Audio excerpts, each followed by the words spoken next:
ਕਿਸੇ ਵੀ ਕੌਮ ਨੇ ਜੇ ਵੇਖਣਾ ਹੋਏ ਨਾ ਤਰੱਕੀ ਕਰਨੀ ਹੋਏ ਤੇ ਸਭ ਤੋਂ ਬਿਹਤਰੀਨ ਇਲਮ ਹੈ ਤਾਰੀਖ ਦਾ ਇਲਮ। ਯਾਨੀ ਕਿ ਹਿਸਟਰੀ ਦਾ ਇਲਮ ਜਿਹੜਾ ਨਾ ਬਹੁਤ ਜ਼ਰੂਰੀ ਹੈ ਜੇ ਤੁਸੀਂ ਤਜਜ਼ੀਆ ਕਰਨਾ ਚਾਹੁੰਦੇ ਹੋ ਕੌਮਾਂ ਦੇ ਅਰੂਜ ਤੇ ਜ਼ਵਾਲ ਦਾ।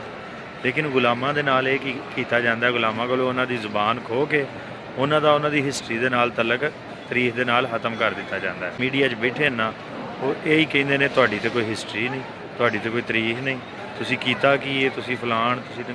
ਯਾਨੀ ਜਦੋਂ ਸਾਨੂੰ ਤੁਸੀਂ ਸਾਡੀ ਤਾਰੀਖ ਪੜ੍ਹਾਉਣੀ ਹੀ ਨਹੀਂ ਤੇ ਸਾਡੀ ਤਾਰੀਖ ਸਾਡੇ ਬੱਚਿਆਂ ਨੂੰ ਕਿਵੇਂ ਪਤਾ ਚੱਲਣੀ ਹੈ। ਬਿੱਲੇ ਬੱਗੇ ਬਣੋ ਇਹ ਤਰੱਕੀ ਦਾ ਜ਼ਰੀਆ ਹੈ, ਜਾਂ ਬਿੱਲਿਆਂ ਬੱਗਿਆਂ ਦੀ ਜ਼ਬਾਨ ਦੀ ਗੁਲਾਮੀ ਕਰੋ। ਹਾਲਾਂਕਿ ਤਰੱਕੀ ਦਾ ਜ਼ਰੀਆ ਹੁੰਦਾ ਤਜਾਰਤ। ਹੁਣ ਚੀਨੀ ਨੇ ਉਹਨਾਂ ਨੇ ਕੋਈ ਨਹੀਂ ਅੰਗਰੇਜ਼ੀ ਸਿੱਖੀ ਨਾ, ਜੋ ਹੈ ਨੇ ਉਹਨਾਂ ਨੇ ਆਪਣੇ ਤਰੀਕੇ ਨਾਲ ਤਰੱਕੀ ਕੀਤੀ ਹੈ। ਤਰੱਕੀ ਕਿਵੇਂ ਕੀਤੀ ਹੈ? ਤਜਾਰਤ ਦੇ ਨਾਲ।